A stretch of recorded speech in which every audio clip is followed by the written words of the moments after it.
Hello, welcome back everyone. Yesterday we have completed till question number 9। Start कर रहे हैं 10th। दो angle के बाइसेक्टर्स, पैरेललोग्राम के बाइसेक्टर्स का मतलब होता है जो एंगल को आधा आधा कर दे। मान के चलो ये एक ऐसा लाइन है जो एंगल ए को आधा आधा कर देता है। एक ऐसा लाइन ढूंढना है जो एंगल बी को भी आधा आधा कर दे। ये इंटरसेक्ट कर रहे हैं कहीं ओ पर, वो कह रहे हैं ये एंगल पता लगाओ, ए ओ बी, वो ये कहना चाह रहे हैं ये एंगल पता लगाइए। ठीक बात है। अब मुझे ये बताइए कि एडजेसेंट एंगल हैं ए और बी, सही बात है कि नहीं? A and B are adjacent angle. कल भी हमने पढ़ा एडजेसेंट एंगल्स का सम कितना होता है। Angle A plus angle B 180 के बराबर होंगे, क्योंकि ये दोनों एडजेसेंट एंगल्स हैं पैरेललोग्राम के। अब बाइसेक्टर्स का मतलब होता है कि आप एंगल ए का भी आधा कर दे रहे हैं, एंगल बी का भी आधा कर दे रहे हैं। तो ये जो दो एंगल मैं बना रहा हूं, देखो ध्यान से, ब्लू से मैंने, अगर इन दोनों की बात करें तो इन दोनों का सम मिला के भी आधा हो जाएगा 180 का। वो कितना हो जाएगा? 90। ठीक बात है। इसका मतलब अगर आप ट्रायंगल देखते हैं ए ओ बी, अगर ए ओ बी ट्रायंगल देखते हैं तो उसमें आपको ये हाफ हाफ, ये दो एंगल्स जो ब्लू से मिले हैं उनका सम 90 होगा। एक और एंगल है ए ओ बी, इनको जोड़ने से 180 आना चाहिए। तो जाहिर सी बात है कि ए ओ बी जो होगा आपका 180 माइनस 90, 90 डिग्री आएगा। फिर से समझ लेते हैं, जो भी ये बड़े बड़े एंगल हैं, एंगल ए और एंगल बी, सोचो इन दोनों का सम 180 होता है, इन दोनों का सम 180 होता है, इन दोनों का तुमने आधा आधा कर दिया, तो जो ट्रायंगल में बने हैं आधे आधे उनका 90 होगा सम, क्योंकि दोनों अगर फुल 180 होता है तो हाफ हाफ तो 90 हो जाएगा। तो दीज टू आर 90, तो जो एक और ट्रायंगल का एंगल बचा वो भी 90 होगा। ठीक बात है कि नहीं? इन दोनों का सम, इन दोनों का सम जो है, इन दोनों का सम जो है वो 90 डिग्री आ रहा है। तो जाहिर सी बात है जो ट्रायंगल का एक और एंगल है वो उसको 90 होना पड़ेगा, क्योंकि ट्रायंगल के तीनों एंगल का सम 180 होता है। आगे चल रहे हैं, आसान था ये problem. A B C D is a parallelogram, bisector of A intersect C D at X. एक और बाइसेक्टर सी से जो निकल रहा है ए बी को वाई पे कट कर रहा है। पहले डायग्राम बना लेते हैं, विल ड्रॉ अ डायग्राम।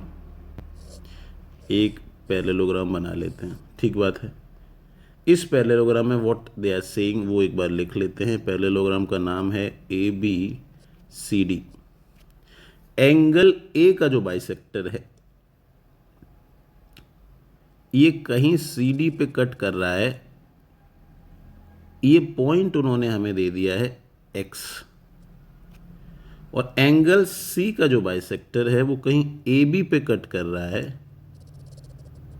ये पॉइंट उन्होंने दे दिया है वाई। अब वो आपसे ये चाह रहे हैं कि आप प्रूव करिए, क्या प्रूव करिए? कि जो ये बना है बीच में, ये जो भाग बना है बीच में, ये भी पैरेललोग्राम है। वो चाहते हैं ये जो डायग्राम मैंने बनाया है ये पैरेललोग्राम है। ठीक बात है। इसको मैं रीड्रॉ कर लेता हूं ताकि हमें क्लियर रहे कि क्या क्या बात मैं कर रहा हूं। देखो, ऑलरेडी अगर मैं कहूं तो ये ए वाई, ये एक लाइन जा रही है, साइड में एक लाइन, फिर ये लाइन, 4 लाइन है। आपको ये तो पता ही है कि ए वाई पैरेलल है एक्स सी के, इसका तो कोई डाउट ही नहीं। ये दोनों लाइंस पैरेलल हैं। अगर मैं इस डायग्राम को पैरेललोग्राम प्रूव करना चाहता हूं तो पैरेललोग्राम की प्रॉपर्टीज़ क्या होती हैं कि अपोजिट साइड्स पैरेलल होनी चाहिए, बराबर होनी चाहिए, अपोजिट एंगल बराबर होने चाहिए। अगर मैंने ये सब चीज़ें प्रूव कर दी तो बात सही है। ठीक बात है कि नहीं? अब ध्यान से देखो, अगर हम ये मेन डायग्राम में आ जाते हैं, अब मेन डायग्राम में आ जाते हैं अगर, तो आप ये बताइए जो ये वाला एंगल ए पूरा रहता है ये पूरे सी के बराबर रहता है कि नहीं? बिल्कुल रहता है। Full angle A, angle A जो है एंगल सी के बराबर होता है, क्योंकि ये अपोजिट एंगल हैं पैरेललोग्राम के, अपोजिट एंगल्स ऑफ पैरेललोग्राम। अगर मैं दोनों का आधा आधा कर देता हूँ, जैसे मेरे पास 100 रुपये हैं, मेरे दोस्त के पास भी 100 रुपये बराबर बराबर थे। अब आप कहो कि आप ऐसा करो दोनों के आधे कर दो, अगर दोनों का आधा कर दोगे तब भी तो बराबर ही रहेंगे। दैट मीन्स अगर मैं आधा कर देता हूँ तो ये वाला जो एंगल है इसके बराबर हो जाएगा। इधर की चीज़ क्या लिख रहा हूँ, हाफ एंगल ए बराबर हो जाएगा हाफ एंगल सी के। तो कहने का मतलब इस वाले जो छोटा सा पैरेललोग्राम बन रहा है उसके भी अपोजिट एंगल क्या हो गए बताओ। पहला पॉइंट जो हमें मिला कि अपोजिट एंगल्स तो इसके भी बराबर हो गए, तो ये पैरेललोग्राम की एक प्रॉपर्टी हो गई। अपोजिट एंगल्स इक्वल हो गए, ये होता है पैरेललोग्राम में, एक चीज़ सुविधा बनी। अब मैं अगर ये साइड इसके पैरेलल साबित कर दिया तो मेरा काम बन जाएगा। अपोजिट एंगल्स तो मैंने वैसे भी इक्वल कर दिए, ये कैसे हो पाएगा। अब ध्यान से देखो, अगर कोई बच्चा कहे कि ये वाला, बड़े डायग्राम में आ जाओ, ये वाला एंगल इसके बराबर होता है, ये कौन सी प्रॉपर्टी है बताओ। ब्राउन वाले एंगल्स की बात कर रहा हूँ। Angle 1 will be equal to angle 2। ये क्यों बराबर होते हैं, ये हैं अल्टरनेट एंगल्स। ये क्या हैं, अल्टरनेट एंगल्स, ये दोनों बराबर हो गए, ठीक बात है। पर अभी अभी आपने कहा कि ये और ये बराबर होते हैं अपोजिट, अब आप कह रहे हैं 1 और 2 भी बराबर हैं। अगर ये ऐसा केस है तो ये तीनों बराबर हो जाएंगे। तो कहने का मतलब अगर इसको मैं एंगल 3 मान लेता हूँ तो कहने का मतलब ये कि एंगल 2 भी बराबर हो जाएगा एंगल 3 के, जो कि करस्पॉन्डिंग एंगल्स हैं। देखो ध्यान से, अगर 2 3 बराबर हो गए तो वो तो करस्पॉन्डिंग एंगल्स हैं दो पैरेलल लाइंस के बीच में। तो कहने मतलब जो ए एक्स और सी वाई है वो पैरेलल होंगे। अगर ये दोनों करस्पॉन्डिंग हैं तो इससे हम साबित कर लेते हैं कि A X is parallel to C Y.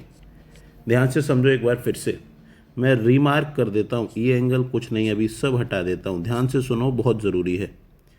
Opposite angle जब आपने साबित कर लिए थे, मैं ये कह रहा हूँ इसको मैं नाम दे ले रहा हूँ एंगल 1, इसको नाम दे ले रहा हूँ एंगल 2। ये दोनों बराबर होंगे कि नहीं बताओ, ये अल्टरनेट हैं। अब ध्यान से देखो, आपने तो कहा था कि ये दोनों बराबर हैं पहले, अब आप कह रहे हैं कि ये दोनों बराबर हैं, तो जाहिर सी बात है कि ये दोनों भी बराबर होंगे, सही बात है, तो तीनों ही चीज़ें बराबर होंगी। अगर ये वाला एंगल 2 और 3 बराबर होते हैं, ये होता है करस्पॉन्डिंग एंगल्स में, कब देखने मिलता है, मान के चलो ये वाले एंगल्स होते हैं, दोनों ऊपर के या दोनों नीचे के, ये होते हैं करस्पॉन्डिंग एंगल्स। तो अगर 2 और 3 बराबर हैं तो जाहिर सी बात है कि ए एक्स पैरेलल है सी वाई के, ये मेरा सेकेंड पॉइंट हो गया। ए वाई पैरेलल मुझे पहले से ही पता था कि ए वाई एक्स सी के पैरेलल है, क्योंकि वो ऑलरेडी साइड्स थी पैरेललोग्राम की, दोनों पैरेलल हो गया, अपोजिट एंगल इक्वल हो गए। अब आप कह सकते हैं कि A X C Y is a parallelogram, ठीक बात है कि नहीं। अपोजिट एंगल इक्वल कर दिए, दोनों साइड पैरेलल करवा दी हमने प्रूफ करके। ध्यान से देखो, ये तो ऑलरेडी एक्स सी पैरेलल ही था ए वाई के, क्योंकि ये साइड्स थी पैरेललोग्राम की। ये वाली अभी मैंने साबित कर दी, ए एक्स पैरेलल हो गया है सी वाई के। क्यों हो गया है, क्योंकि ये 2 और 3 एंगल्स जो हैं वो करस्पॉन्डिंग एंगल्स होते हैं। अगर ये बराबर हैं तो वो दोनों साइड पैरेलल होंगी, क्योंकि वो ट्रांसवर्सल का एक पार्ट है, ठीक बात है कि नहीं। आगे चल रहे हैं, 12th क्वेश्चन देखो, in the adjoining figure A B C D is a trapezium, angle A आपको दे दिया है कि ये 81 है, बी और सी का रेशियो दे दिया। तो रेशियो जब भी दिया जाता है तो मान के चलो, इसको मैं मान ले रहा हूँ 2x और इसको मान ले रहा हूँ 7x, ठीक बात है। ट्रेपीजियम में मैंने बोला था कि एक पेयर ऑफ लाइंस पैरेलल होती हैं, तो आपको ये एंगल हमेशा मिलते हैं। अगर ये लाइन पैरेलल हैं, इन दोनों का सम 180 होगा। ये लाइंस पैरेलल हैं, ऐसी लाइन आई है, इन दोनों का सम 180 होगा। ये दोनों ही जो केस बनते हैं वो बनते हैं interior angles on the same side, interior angles on same side, को इंटीरियर भी हम इन्हें कह लेते हैं। कहने का मतलब ये है कि एंगल ए और एंगल डी मिला के 180 होगा क्योंकि ये पैरेलल साइड के एक तरफ के एंगल हैं। एंगल बी और एंगल सी बराबर 180 होगा। अगर एंगल ए 81 है, डी हमें नहीं पता, टोटल 180 होता है तो एंगल डी हम निकाल लेंगे, कोई दिक्कत नहीं है। 180 माइनस 81, 99 आपका आंसर हो जाएगा। इधर देखो एंगल बी 2x हो जाएगा, रेशियो दिया है, ये 7x हो जाएगा। 180 9x is equal to 180, x का वैल्यू हो जाएगा 180 बाई 9, इसका मतलब 20। तो एंगल बी हो जाएगा 2 into 20 that is 40 degree. Angle C हो जाएगा 2 इंटू 70 दैट इज 140। इन दोनों को जोड़ के भी देखो 180 आता है, सही बात है कि नहीं। कहने का मतलब ओवरऑल अगर आप देखें तो ए और डी मिला के 180 होगा, बी और सी मिला के 180 डिग्री होगा।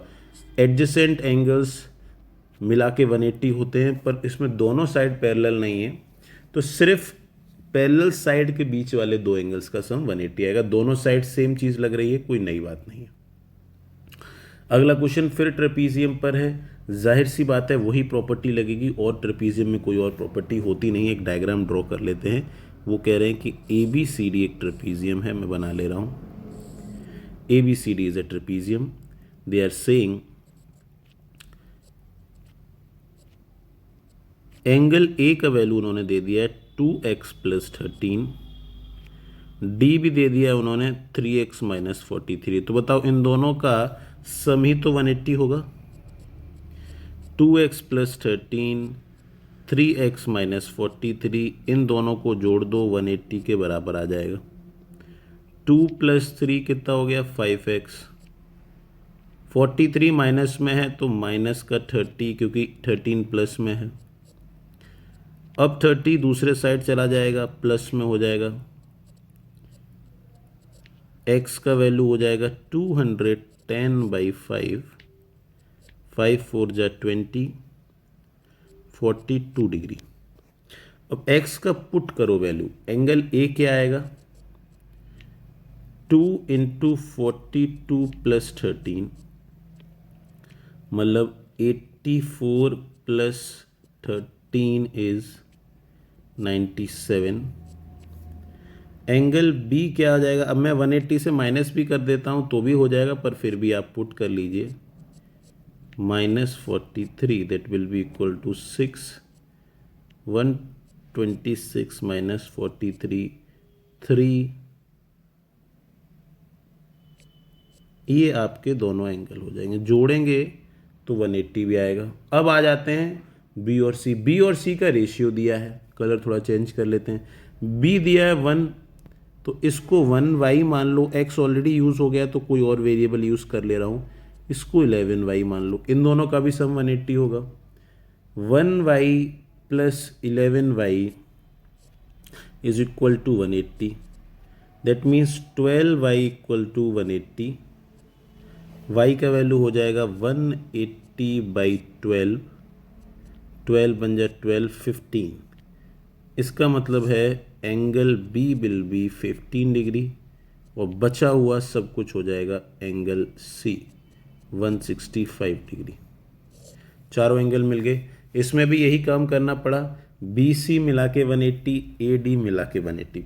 वैसे भी ट्रेपीजियम के शुरू में भी हमने देखा था यही एक प्रॉपर्टी थी। ठीक है, आगे चल रहे हैं। क्वेश्चन नंबर 14 काइट पे क्वेश्चन दिया गया है। इन द एडजॉइनिंग फिगर, काइट के लिए मैंने इंट्रोडक्शन में भी बताया था, सिर्फ एक ही चीज़ इंपॉर्टेंट है, kite has a line of symmetry. देखो ये एक लाइन ऑफ सिमेट्री है काइट में। इस लाइन ऑफ सिमेट्री के दोनों तरफ डायग्राम बिल्कुल बराबर होता है, हर चीज़ सेम होती है। तो अगर एंगल डी है तो उसके बराबर एंगल बी होगा, क्योंकि A C is the line of symmetry. क्या है कारण बताओ, A C is a line of symmetry. Line of symmetry का सेंस बहुत होता है। लाइन ऑफ सिमेट्री का मतलब हो जाता है कि हर चीज़ सेम होगी। ठीक बात है कि नहीं। तो D बराबर हो गया B के, इसका मतलब एंगल B भी आपका आ जाएगा 140। अब आपको 3 एंगल पता है, क्वाड्रिलेटरल के चारों एंगल का सम होता है 360। अगर आप कहें तो angle A plus angle B plus angle C plus angle D सब कुछ मिला के होता है 360। इसमें कुछ आपको पता चल गए, ए आपको पता नहीं है, बी अभी आपने पता लगाया है, सी 53, ये भी 140। इससे आपको ए एंगल मिल जाएगा। सबको जोड़ लीजिए आप, 280 प्लस 53 सबको जोड़ लीजिए, 333 एंगल ए हो जाएगा। आप माइनस कर दीजिए 27। ठीक बात है, ये आपका आंसर आ गया। इस क्वेश्चन में सिर्फ ये है कि लाइन ऑफ सिमेट्री ऊपर डी नीचे बी बराबर हो जाएगा, फिर तो चारों एंगल का सम 360 होता है, काम हो जाएगा हमारा। लास्ट क्वेश्चन एक्सरसाइज का, इसमें लाइन ऑफ सिमेट्री कौन सी होगी? ये होगी line of symmetry. Line of symmetry हमें एनालाइज करनी बहुत ज़रूरी है। ये लाइन ऑफ सिमेट्री है जिसके दोनों तरफ काइट बराबर बराबर बट जाएगी। लाइन ऑफ सिमेट्री है आपका डी बी, आप कहेंगे D B is a line of symmetry. इसके दोनों तरफ हर चीज़ बराबर होगी। इसका भी एक एग्जांपल आपको मैं दिखा दूंगा। अगर ये एंगल 45 दिया तो डायरेक्ट ये एंगल आप 45 लिख सकते हैं। ये एंगल 30 दिया तो डायरेक्ट ये आप 30 लिख सकते हैं। अब कुछ चीज़ें हमें और पता लगानी। यहाँ चारों तो 90 बनता है क्योंकि डायगोनल बाइसेक्ट करते हैं काइट के, दिख रहे हैं 90 डिग्री। अगर ये 90 है तो जाहिर सी बात है अगर इस ट्रायंगल को आप पिक करें तो एक 90 एक 45, तो ये भी 45 होगा। तो जाहिर सी बात है ये वाला भी 45 हो जाएगा क्योंकि सिमेट्रिकल है। यहाँ एक एंगल 90 है एक 30 है, तो ये वाला 60 होगा। तो जाहिर सी बात है इधर भी 60 हो जाएगा। ठीक बात है कि नहीं? अब जो भी आपसे पूछा गया है आप बता सकते हैं। आपसे एंगल बी ए पी पूछा है। बी ए पी देखो कहाँ है, बी ए बीच वाला पॉइंट पी है, 60 डिग्री हो गया आपका। ये एंगल पूछा गया है। दूसरा आपसे पूछा गया है बी सी डी पूरा एंगल, बी सी डी पूरा, यहाँ से लेके उसमें 60 भी आता है उसमें 45 भी आता है। ये हो गया आपका 105 डिग्री। लास्ट आपसे पूछा है angle C D P, C D बीच में पॉइंट पी है, ये आपका 45 डिग्री। ये आपके सॉल्यूशंस हो गए। इसमें काइट का सबसे सरल चीज़ है कि सिमेट्रिकल होता है। मैं फिर से समझा देता हूँ, जिनको नहीं समझ आया हो मैं रव कर दे रहा हूँ जो वैल्यूज मैंने लिखी थी। आप ध्यान से देखेंगे क्या क्या हुआ है। ये वैल्यू गिवन थी, ये वैल्यू आपको गिवन थी। ठीक बात है कि नहीं? ध्यान से देखना। अगर इस साइड 45 है तो ये 45 पहले आप लिख लीजिए, ये 30 है तो ये 30 लिख लीजिए। और कुछ तो नहीं बचा है? नहीं बचा है। अब आप ट्रायंगल लिख सकते हैं। कौन सा ट्रायंगल बताओ? इन ट्रायंगल, ये तो पॉइंट पी है बीच में, ए डी पी। इस ट्रायंगल में देखो एक तो 90 है, एक 45 है, एक और एंगल है ये वाला। इस एंगल को कुछ नाम दे दो, एंगल एक्स दे दो। ये किसके बराबर है? 180 के। तो जाहिर सी बात है एक्स की वैल्यू 45 आ जाएगी क्योंकि 90 तो एक पहले, ये 45। जैसे ही ये 45 आता है अब दोबारा इसको 45 लिख दो क्योंकि सिमेट्रिकल है। अगर इस ट्रायंगल की बात करते हो जो नीचे बना है, कौन सा triangle? In triangle A P B. ठीक है, इस वाले में ये 90 है एक 30 है, तो जाहिर सी बात है ये 60 आएगा। अगर ये 60 आएगा तो सामने वाला भी 60 होगा। फिर जो आपसे पूछा गया है आप उसमें आंसर दे लेंगे। जो भी आपसे पूछा गया हमने तो सब कैलकुलेट कर लिए, जो पूछा है उसको ध्यान से जवाब दे लीजिए। ठीक है, आई होप पहली एक्सरसाइज सबको समझ आई होगी। अगर आपको कंटेंट अच्छा लग रहा है, आराम से समझ आ रहा है, तो प्लीज़ चैनल को लाइक करें, शेयर करें, सब्सक्राइब करें, कमेंट करें, बने रहें मेरे साथ। Thank you everyone.